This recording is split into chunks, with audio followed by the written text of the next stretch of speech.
no H, tudo bem com vocês, galera? Nesse vídeo de agora, vocês vão acompanhar a correção, a resolução comentada das questões da lista de revisão.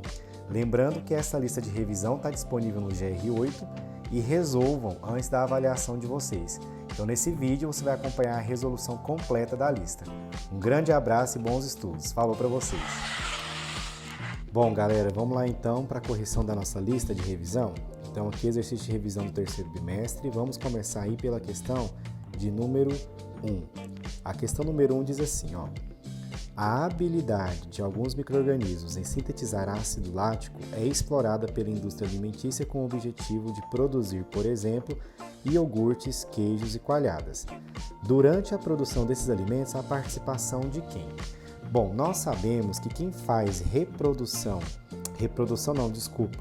fermentação lática, vamos escrever o nome aí, ó.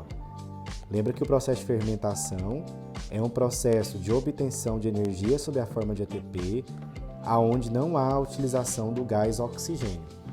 Lembra que nessa fermentação, elas têm em comum com a gente a realização da glicólise. No final da glicólise eu formo 2 piruvatos e esses piruvatos na fermentação lática são oxidados para formar ácido lático, certo? Quem faz isso? São bactérias, certo? Então, se são bactérias, a gente já elimina a letra A, que fala de leveduras, que são aqueles fungos, né, que fazem a fermentação da cerveja. Não é levedura, então não pode ser A, não pode ser a B e não pode ser a letra E. A gente fica entre a C e a D. A C fala assim, ó. Bactérias que realizam a oxidação parcial da glicose citosol em ambiente aeróbio. Galera, ambiente aeróbio é um ambiente que possui o quê? Oxigênio. Nesse caso, a fermentação não ocorre na ausência de oxigênio. Portanto, a resposta correta é qual da número 1? Letra D. Bactérias que realizam a oxidação parcial da glicose citosol em ambiente anaeróbio. Certinho? Simbora para a questão 2? A questão 2 fala o seguinte, ó, deixa eu dar um zoomzinho aí para vocês verem um pouco melhor. Diz assim: após a corrida de uma maratona, um atleta enfrenta enorme fadiga muscular. Um dos fenômenos que explica a fadiga muscular nessa situação é a ocorrência do quê? Letra A. Da oxidação dos ácidos graxos nos músculos em anaerobiose. O que é a anaerobiose? Uma situação onde eu tenho ausência de oxigênio, resultando na produção de lactato. Bom, pessoal, nós sabemos que na fermentação lática que ocorre no músculo, quando ele está em intensa atividade física, nós não temos aí a produção através de ácidos graxos, não, tá? Então não pode ser a letra A. Letra B. De fosforilação oxidativa nos músculos em aerobiose, resultando na produção excessiva de acetilcoenzima A. Nada a ver, pessoal. A questão aqui da fadiga muscular está falando da oxidação de fermentação. Uma fermentação lática que produz um ácido chamado ácido lático ou lactato. Então vamos para a letra C, ó. De excesso de produção de ATP nos músculos em aerobiose, que pode ser convertido em lactato? Também não é o caso aqui, porque eu não estou tendo excesso de produção de ATP em aerobiose, eu estou numa situação de anaerobiose, com pouco oxigênio. Letra D, de fermentação nos músculos em anaerobiose, certo? Resultando na produção de lactato? Exatamente, pessoal. A resposta daí da nossa número 2 é a letra D de dado. Professor, por que a E está errada? Porque a E diz que é fermentação alcoólica. Nós não temos a realização de fermentação alcoólica nos nossos músculos, tá bom? Simbora para a questão 3? A questão 3 traz um esquema aí para vocês, vou dar um zoom, ó. Aonde eu tenho a realização da glicólise, aonde você quebra 2 ATPs para quebrar a glicose e produz 4, a gente ficando com um saldo final aí de 2 ATPs. Além desses 2 ATPs, são produzidos NADH que vão ser usados em outras etapas. No caso aqui está mostrando o processo de fermentação, nós temos 2 fermentações, ó, deixa eu acompanhar no ponto vermelho. A fermentação alcoólica, que produz CO2 e etanol, e a fermentação lática, que produz ácido lático, certo? Então, repare uma coisa aqui. O piruvato, aqui, ele vai perder carbono, vai liberar CO2, ele vai receber prótons e elétrons que está vindo do NAD, vai se transformar, vai ser reduzido aqui a etanol. E o ácido lático recebe, o ácido pirúvico na fermentação lática, ele recebe prótons e elétrons do NADH e se transforma no ácido lático. Então nós estamos vendo aqui nessa imagem, uma em cima a fermentação alcoólica ou fermentação que produz etanol e ácido carbônico, o gás carbônico, desculpa, e embaixo a fermentação lática. Dentro disso, vamos lá, ó. Observando-se o esquema em relação aos eventos simplificadamente demonstrados. É correto afirmar o que? Essa questão, nós podemos ter aqui uma questão de somatória. Eu posso ter mais de uma alternativa correta, viu? Por isso que está em números aí e não em letras. Quer dizer que você pode ter mais de uma correta. Então vamos colocar lá. Letra A, número 1, desculpa. Com a descarboxilação do piruvato, é gerado um composto que poderá viabilizar a redução do NADH? Vamos entender essa frase aí? O que é descarboxilação? É perder carbono. Depois que o piruvato perde carbono, tem um composto que poderá viabilizar a redução do NAD? Na verdade, pessoal, o que vai acontecer? O NAD não vai ser reduzido. O que é ser reduzido? É ganhar prótons e elétrons. Na verdade, após a descarboxilação do piruvato, depois que ele perde gás carbônico ali, ó, na etapa aqui, ó, que eu estou circulando para vocês aí de azul, ó, depois que ele perde o carbono aí sob a forma de CO2, ele vai ter um processo aqui onde o NAD vai ser oxidado. Por que eu sei que o NAD foi oxidado, professor? Porque ele passou de NADH para NAD+. Significa que ele doou prótons e elétrons para transformar o piruvato em etanol. Então a 1 está falsa, porque não é redução, é oxidação do NAD, certo? Número 2. Em uma mesma célula de um organismo, poderá ocorrer tanto a formação do etanol quanto a do ácido lático, em situação de anaerobiose. Geralmente, isso não acontece. Ou você tem a fermentação lática, né, no citoplasma, ou você tem a fermentação alcoólica, tá? Geralmente é um dos dois que ocorre, tá? Ao mesmo tempo, a gente não pode ter essas duas, beleza? Número 3. Tanto o ácido lático quanto o etanol são produtos que apresentam energia, embora não tenham sido originados de uma quebra completa da glicose. Pessoal, eles não são originados de uma quebra completa da glicose. Eles são originados a partir de uma oxidação parcial da glicose. Então essa também é falsa. Afirmativa 4. A afirmativa 4 diz assim, ó. A fermentação alcoólica e a fermentação lática, para ocorrer, dependem de uma compartimentação citoplasmática em condição anoxígena. Primeiro, galera, o que é uma condição anoxígena?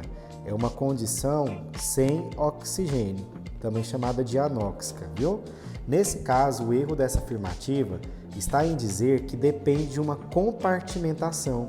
Eu não preciso de um compartimento no citoplasma para a realização da fermentação alcoólica e lática. Essa fermentação ela ocorre ali no próprio citoplasma. Por isso que a 4 também está falsa. Então vamos ler a 5 aqui. A 5 diz assim, ó. A glicólise é um evento universal, certo? Comum à fermentação alcoólica e lática, dependente de um aporte energético inicial. Qual que seria esse aporte energético inicial? Olha na imagem lá que eu vou circular, ó. A quebra de ATP aqui, ó, da glicose, certo? Então, para a glicose ser quebrada, gasta ATP, então precisa de uma energia inicial para isso acontecer. Isso proporciona a redução de 2 NAD+? Sim, é o que acontece aqui onde eu pus o asterisco aí, ó, NAD+ para NADH. Portanto, a resposta correta aí da número 3 é a afirmativa 5, certo? Então, a gente escreve aí, ó, a correta é a número 5, certinho? Simbora para a questão 4? Questão 4, uma questão que fala o seguinte, ó. Observe o esquema abaixo. Você tem 6 moléculas de gás carbônico, mais 12 moléculas de água. Isso na presença de luz mais clorofila vai produzir glicose, que é C6H12O6, gás oxigênio e liberar água. Nós estamos falando aqui, pessoal, de qual processo biológico? Fotossíntese. Como que a gente sabe que é fotossíntese? Por causa da reação química que está ocorrendo, aonde eu preciso de 6 CO2, água, mais luz e clorofila para produzir aqui, ó, glicose mais oxigênio e água. Então, fotossíntese. Esse processo representado, ele requer uma molécula energética, cuja produção utiliza uma substância inorgânica que será adquirida por meio de quê? Olha as propagandas da Shen chegando no meu e-mail aí, no meio da aula, mas tudo bem. Bom, galera, o que vai precisar? A produção utiliza uma substância inorgânica que será adquirida por meio de quê? Vamos pensar aqui, ó. Letra A, síntese de aminoácidos na seiva elaborada. Será que precisa de aminoácidos aí para fazer isso daí? Não, né, pessoal? Nesse caso, a gente tem, ó, o processo representado requer uma molécula energética cuja produção utiliza uma substância inorgânica. Essa substância inorgânica vai ser adquirida por meio de quem? Não é pela síntese de aminoácidos. Então, a primeira A é falsa. A absorção de fosfato pelas raízes do vegetal. Bom, pessoal, vamos relembrar o seguinte, ó. O enunciado está falando que requer uma molécula energética. Quem que é a molécula energética que a gente conhece nesses processos? O ATP. O ATP, para ser produzido, ele precisa aqui, ó, de fósforo. E esse elemento fósforo, ele é absorvido pelas plantas através de uma molécula chamada fosfato, certo? Ou seja, lembra que na etapa 1 da fotossíntese, que é a etapa fotoquímica, nós temos a produção de ATP e de NADPH. O NADPH leva elétrons e prótons para serem usados na etapa 2, conhecida como etapa química. E para eu conseguir fixar o gás carbônico no ciclo de Calvin e produzir a molécula de glicose, eu vou precisar de energia, além de prótons e elétrons. Então, por isso que a alternativa B é a correta, porque esse fosfato vai ser usado para a produção de quem? De ATP, certo? Bom, as outras estão erradas, vamos ver por quê, ó. Transporte de vapor de água pelos estômatos? Não. Estômatos são estruturas que estão presentes na superfície das folhas e que liberam o gás, que, por exemplo, são responsáveis pela liberação do gás oxigênio, entre vapor de água e por aí vai, pelas trocas gasosas da planta, viu? E a letra D, sequestro de dióxido de carbono pelas folhas? O dióxido de carbono, ele vai ser usado para a produção de glicose na etapa 2. Ele não vai ser usado para a produção de molécula energética, que é o ATP nesse caso. Certinho? Simbora para a questão 5? Questão 5 diz assim, ó. Atente para o seguinte trecho sobre respiração aeróbica e assinale a opção que completa correta e respectivamente as lacunas. Visto que a não sei o que é a forma de energia usada pelas células para realizar os processos biológicos, os elétrons ricos em energia capturados na glicólise, que são os NADHs, e alguma coisa, NADH e FADH2, devem ser convertidos para ATP. Este processo é dependente de e envolve uma série de carreadores de elétrons, conhecida como nananã.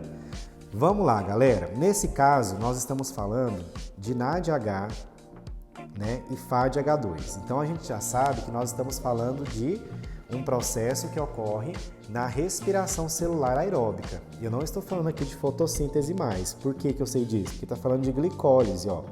Glicólise é respiração celular aeróbica, certo?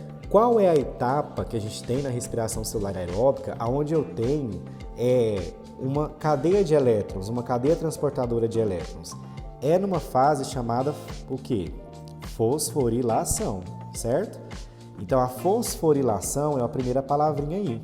E lembra que a fosforilação oxidativa, ela vai ocorrer na terceira e última etapa, que é conhecida como cadeia respiratória ou cadeia transportadora de elétrons, certo?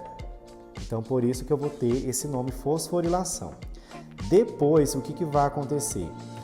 Os elétrons que são capturados na glicólise, que é o NADH, e no ciclo de Krebs, lembra que no ciclo de Krebs que eu tenho a entrada do FAD. Então, no ciclo de Krebs, eles devem ser convertidos para ATP. Esse processo é dependente de quê? De gás oxigênio, galera, O2, porque precisa dele para receber os elétrons, lembra? E essa etapa é conhecida como cadeia transportadora de elétrons ou cadeia de transporte de elétrons. Qual alternativa que preenche corretamente na ordem? A letra B, ó. Fosforilação ciclo do ácido cítrico, também conhecido como ciclo de Krebs, oxigênio e cadeia de transporte de elétrons. Alternativa B. As outras estão erradas porque, por exemplo, na letra A fala de fotossíntese, não é fotossíntese, tá? Ciclo de Calvin também é de fotossíntese, não é de respiração celular aeróbica. A letra C fala de ciclo de Calvin, tá errado. E a letra D também fala de fotofosforilação e ciclo de Calvin que ocorre na fotossíntese. E a questão está falando de respiração celular aeróbica, certinho? Bora para 6? A questão 6 traz para a gente aqui um ciclo que você vai identificar qual ciclo é. Não precisa decorar todos esses nomes. Você tem que saber o que? Ó, acetilcoenzima A, certo? Que é o que entra aí. Então, nós sabemos que o acetilcoenzima A, ele vem da oxidação dos piruvatos que foram produzidos na etapa de glicólise. E se o acetilcoenzima A está se juntando aqui com o oxalacetato, que é essa molécula aqui, e formando o citrato, nós sabemos que esse ciclo representado aqui é qual? O ciclo de Krebs. Lembrem que esse ciclo de Krebs ele também é conhecido como ciclo do ácido cítrico. Ciclo do ácido cítrico, tá bom? É outro nome que ele recebe por causa desse citrato aí. Beleza, então a questão está falando de ciclo de Krebs, que é a segunda etapa da respiração celular aeróbica que acontece na matriz mitocondrial. Tá? Então vamos ler o enunciado aí, ó. Fala assim: as células demandam de energia metabólica para a realização de suas ações fisiológicas. E a aquisição dessa energia é tanto maior quanto mais clivada for a molécula, ou seja, quanto mais ela for quebrada, que atua como fonte energética. Na respiração aeróbica, quando a molécula orgânica é a glicose, ela passa por 3 etapas, entre elas o ciclo de Krebs ou o ciclo do ácido cítrico que está representado na imagem. A análise dessa etapa permite afirmar o quê? Quais dessas afirmativas aí agora que a gente vai ver que podem ser consideradas corretas? Começando aí pela número 1. Vamos lá, ó. O oxigênio, embora não participe do ciclo de Krebs, é necessário a sua presença para que ele ocorra. Então, pessoal, o oxigênio ele é importante sim para a realização do ciclo de Krebs. Apesar de ele não participar diretamente do ciclo, é importante ter a presença do oxigênio para que o ciclo de Krebs aconteça. Então, a número 1 aí é verdadeira. A 2 fala assim, ó, o gás oxigênio participa dessa etapa agindo como aceptor final de hidrogênio? Falso, galera. O gás oxigênio participa diretamente na cadeia transportadora de elétrons, ou cadeia respiratória, que é a etapa 3. Ele não participa diretamente na etapa do ciclo de Krebs, mas é importante para ela, certo? Então, a 2 é falsa. 3 NADH mais H são reduzidos, ou seja, o que é ser reduzido? É você ganhar elétrons, impedindo a acidez da matriz mitocondrial. Vamos olhar lá no ciclo, ó. Para cada piruvato que é transformado em acetilcoenzima A e entra aqui no ciclo de Krebs, eu vou marcar de cor vermelha aí, ó. Nós temos a produção aqui, ó, redução aqui, ó, de NAD mais para NADH mais H aqui. Nós temos outro aqui, ó, tá vendo? Nesse processo aqui. E nós temos outro aqui, certo? Então, nós tivemos aí, para cada piruvato, nós temos a produção de 3 NADH na etapa de ciclo de Krebs. Se são 2 piruvatos, então o total são quanto? São 6, né?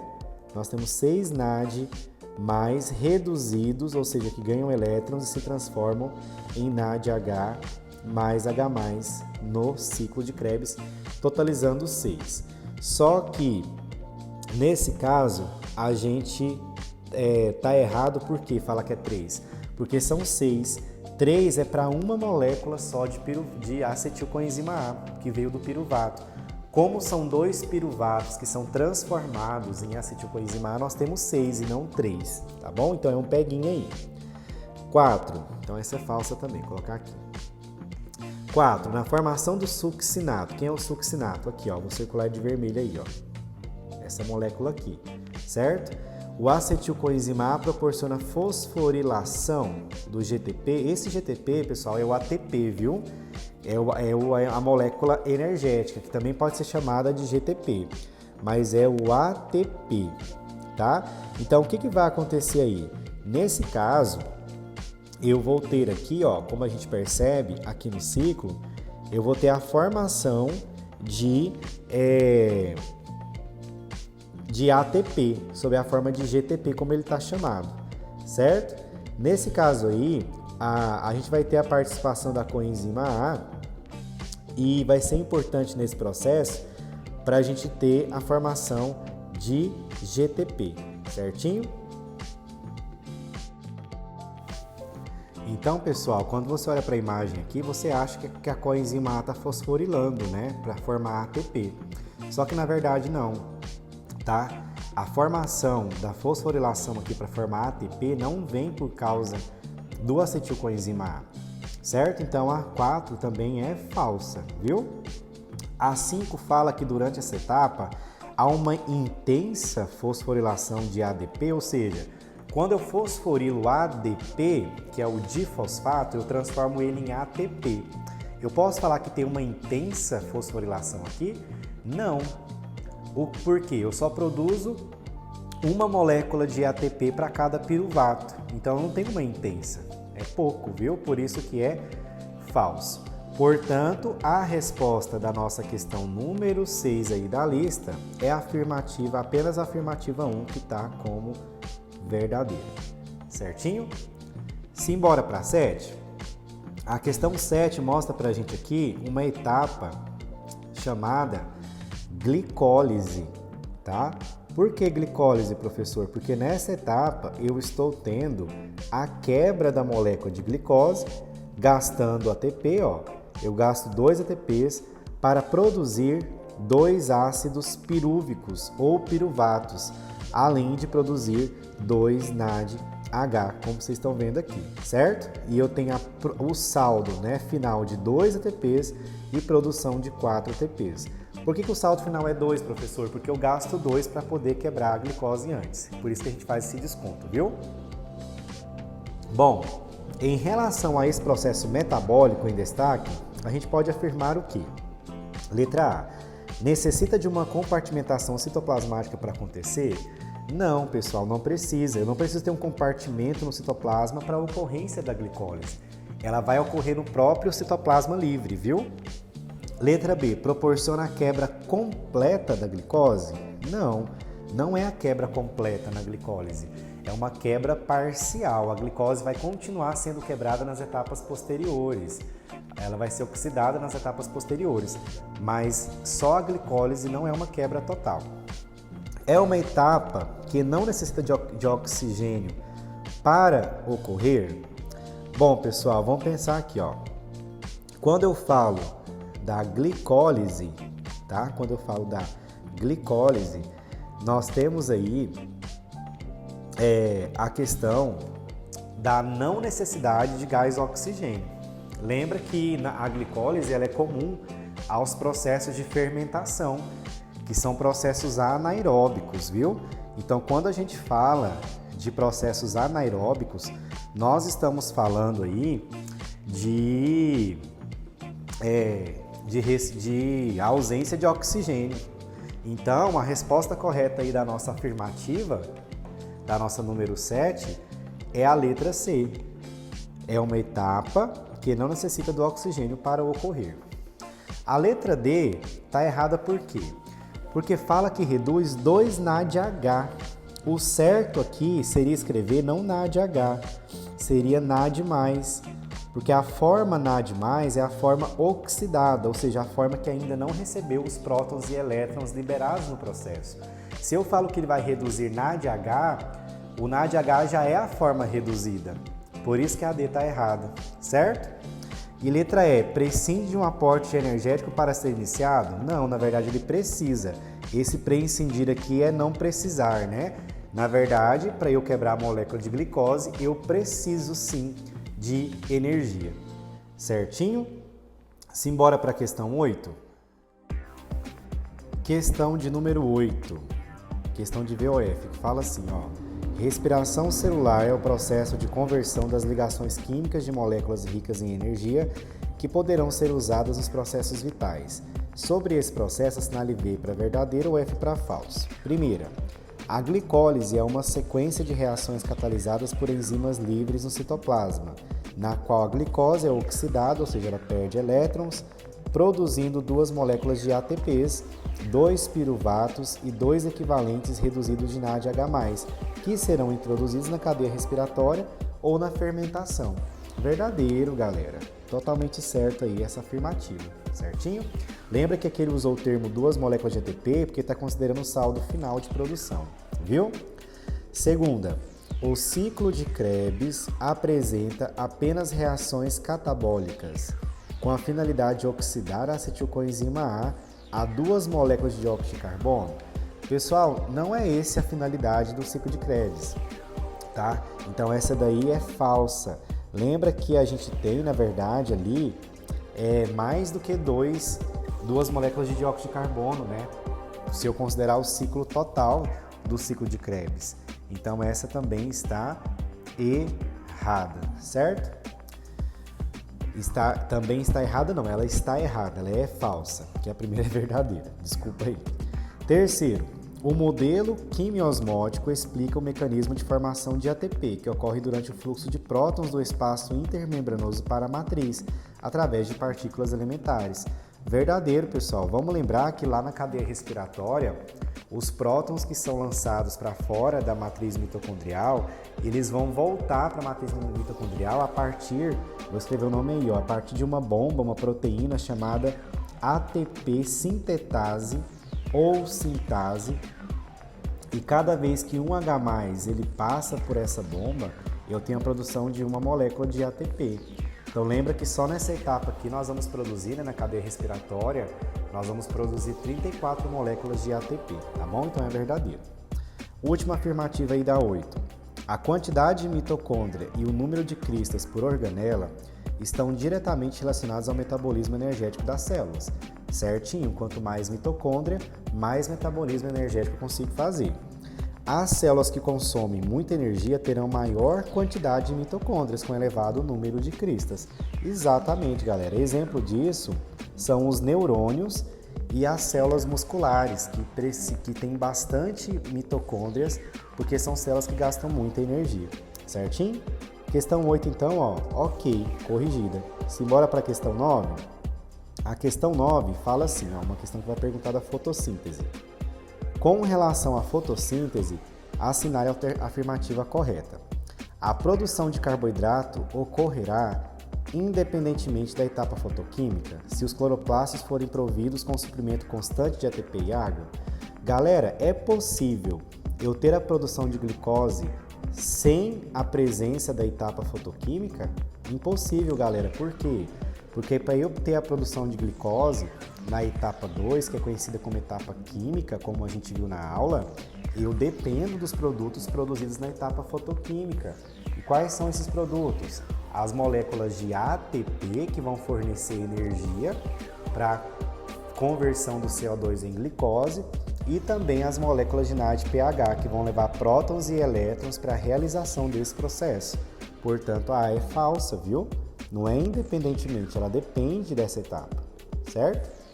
Letra B. Ao se adicionar água, né, com oxigênio, esse H2O18 é porque ele está marcado de forma radioativa para a gente acompanhar. Há uma suspensão de cloroplastos capaz de fazer fotossíntese, a marcação irá aparecer no oxigênio, quando a suspensão for exposta à luz.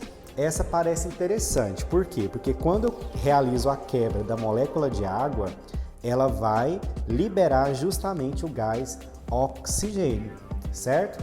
Vamos ver a C aqui, antes de ter certeza, ó.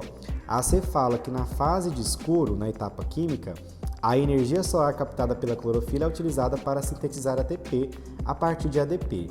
Galera, nós não temos produção de ATP na etapa química, ou na chamada fase escura. Nós temos produção de ATP na etapa 1, por isso que a C está errada. Letra D. A membrana tilacoide é a sede das reações do escuro, enquanto o estômago ocorrem as reações de luz da fotossíntese. É o contrário, pessoal.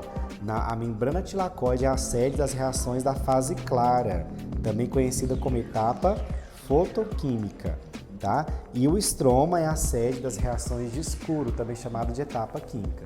Portanto, a resposta correta aí da número 9 é a letra B. Por que a letra B, professor? Porque o oxigênio produzido na fotossíntese, ele vem da quebra da molécula de água a partir do processo chamado fotólise da água, certinho? Simbora para 10. Questão 10 diz assim, ó: associa as fases da fotossíntese aos fenômenos que nela ocorrem. Então, vamos lá, redução do CO2. Em qual fase vai ocorrer a redução do CO2? Na etapa fotoquímica ou na etapa química? É na etapa química, fase escura, certo? Então, a gente vai colocar aí, ó. Deixa eu só confirmar se essa ordem aqui, se começa com formação de ATP ou redução do CO2. Porque eu não sei qual que veio primeiro aqui. Bom, nós vamos começar aí pela formação de ATP mesmo, viu, galera? Que vem primeiro, só pra gente fazer a ordem certinha. A formação de ATP, ela vai ocorrer na etapa o quê? Fotoquímica. Então aqui eu vou colocar em vermelho aí do lado, ó. Número 1. Formação de ATP ocorre na etapa fotoquímica. A redução do gás carbônico, CO2, ocorre na etapa química, lá no ciclo de Calvin-Benson que a gente viu, aonde ele vai ser fixado para produzir glicose. A liberação de oxigênio ocorre na etapa fotoquímica. Lembra que a liberação de oxigênio vem da onde? Da quebra da molécula de água, na etapa fotoquímica. E a formação do NADPH2, a formação dele, também ocorre na etapa fotoquímica, que é a fase clara, que também é 1. Portanto, a gente tem a sequência aí de 1, 2, 1, 1. Qual a alternativa que dá aí? Letra C, né? Ó, 1, 2, 1, 1. Letra C de Cristo, ou de casa aí, certinho? Simbora para a questão 11, estamos quase terminando. Força aí na peruca que falta pouco, hein? Escrevendo-se que durante a etapa fotoquímica da fotossíntese houve, ó, da etapa fotoquímica, etapa 1, fotólise da água, redução do NADPH a NADPH2, fotofosforilação do ATP que passa a ADP, desprendimento de oxigênio. Foi cometido erro onde? Primeiro, galera, vamos ver aqui que são verdadeiras. Na etapa fotoquímica, eu tenho fotólise da água? Tenho. Eu tenho formação de NADPA, NADPH2? Também tenho. Eu tenho desprendimento de oxigênio? Tenho. Mas, no processo de formação de ATP, esse ATP é transformado em ADP? Não.